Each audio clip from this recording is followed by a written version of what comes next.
প্রিয় ভিউয়ার্স, আজকে আপনাদেরকে নিয়ে এসেছি বিশেষ একটি সুপ্রাচীন এবং ঐতিহাসিক একটি বিশেষ মিল ফ্যাক্টরিতে। এটি এই যে আপনারা দেখতে পাচ্ছেন, এটি মূলত দিনাজপুর জেলার হিলি একদম সীমান্তবর্তী একটি এলাকা। এই যে এখন যে গাছগাছালিগুলো আপনারা দেখতে পাচ্ছেন সামনে, এই পাশেই হচ্ছে রেল লাইন বাংলাদেশের, তারপরেই ইন্ডিয়ান প্রাচীর এবং ইন্ডিয়া। এই এলাকাটি মূলত ছিল একটি শিল্প এলাকা এক সময়। সেই অখণ্ড ভারতবর্ষ যখন রমরমা পরিবেশ, হাতে গোনা 2-4টি মিল ফ্যাক্টরি, সেই অখণ্ড ভারতবর্ষের একটি ঐতিহাসিকভাবে এই এলাকা তথা এই জায়গাটি একটি বিশাল মিল ফ্যাক্টরি ছিল। এখানে ধান, চাল, আটা, বিভিন্ন ধরনের মিল ফ্যাক্টরিতে সুসজ্জিত ছিল। একটি মূলত রাজার, এখন রাজার চাতাল হিসেবে, তাই না বাবা, রাজার চাতাল হিসেবে পরিচিত। এই যে আপনারা দেখতে পাচ্ছেন এখনও সেই স্মৃতিগুলো, চাতালের যে বিভিন্ন পুরাতন যে অংশগুলো অনেকটা এখনও নিশ্চয়ই আমি বোধহয় আপনাদেরকে দেখাতে পারছি কি না। এই একদম সীমান্তবর্তী এলাকায় বিশাল একটি মিল ফ্যাক্টরি সেই ব্রিটিশ আমল থেকেই মাথা উঁচু করে দাঁড়িয়েছিল। সেই ব্রিটিশ আমলের সেই মিল ফ্যাক্টরিগুলো এখনও মানুষের হৃদয়ে নাড়া দেয়, যা এখন বলা যায় পরিত্যক্ত।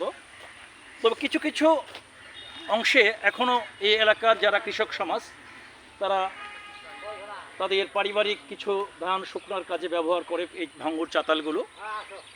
দেখতে পাচ্ছেন নিশ্চয় এই পুরাতন সেই ব্রিটিশ আমলের ভঙ্গুর সেই মিল ফ্যাক্টরির কিছু ধ্বংসাবশেষ এখনো বিরাজমান। এখানে বৈকালীন পরিবেশে কিছু ছেলেফেলে ঈদ আনন্দ উপভোগ করার জন্য এই সায়া শনিবির পরিবেশে বসে রয়েছে।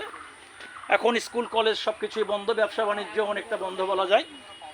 সেই ধারাবাহিকতায় এই বৈকালীন পরিবেশে কিছু ছেলেপেলে এখানে বসে রয়েছে, তারা কিছু সময় অতিবাহিত করছে। আসলে গরমের সময় এই বৈকালীন পরিবেশে, সুন্দর ছায়া শনিবির পরিবেশে তারা এই সময় কাটাচ্ছে। বন্ধুরা, কথা দিয়েছিলাম যেখানেই যাব আপনাদেরকে সঙ্গে রাখার চেষ্টা করব।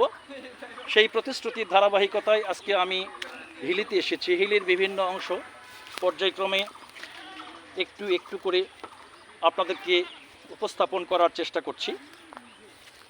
প্রতিশ্রুতির ধারাবাহিকতায় আজকে হিলিতে এসেছি। কথা দিয়েছিলাম যেখানেই যাব আপনাদেরকে সঙ্গে রাখার চেষ্টা করব। সেই প্রতিশ্রুতির ধারাবাহিকতায় আজকে অবস্থান করছি হিলিতে। হিলিতে এই সুপ্রাচীন একটি জায়গা, সেটি আসলে যদিও ধ্বংস হয়ে গিয়েছে, কিন্তু এখনও সেই স্মৃতিচিহ্নগুলো রয়ে গেছে। এগুলো পরিত্যক্ত বিশাল সম্পত্তি, ব্যবহার হচ্ছে না। তো আশা করি এই পরিত্যক্ত অঞ্চলগুলো আগামী দিনে বাংলাদেশের শিল্পক্ষেত্রে আবারও অবদান রাখবে। আবারও কোনো এক সময় কোনো বংশধর এই জায়গাগুলোকে আবার গড়ে তুলবে, একটি নতুন কিছু অর্থনৈতিক উৎসের একটি প্রতিষ্ঠান হিসাবে গড়ে উঠবে। সেই আশাবাদ ব্যক্ত রেখে আজকে সকলকে আবারও সালাম, শুভেচ্ছা এবং অভিনন্দন। আমি আবারও কোনো একটা অংশে আপনাদেরকে দেখাতে চাই। আজকে পর্যন্তই। আসসালামু আলাইকুম।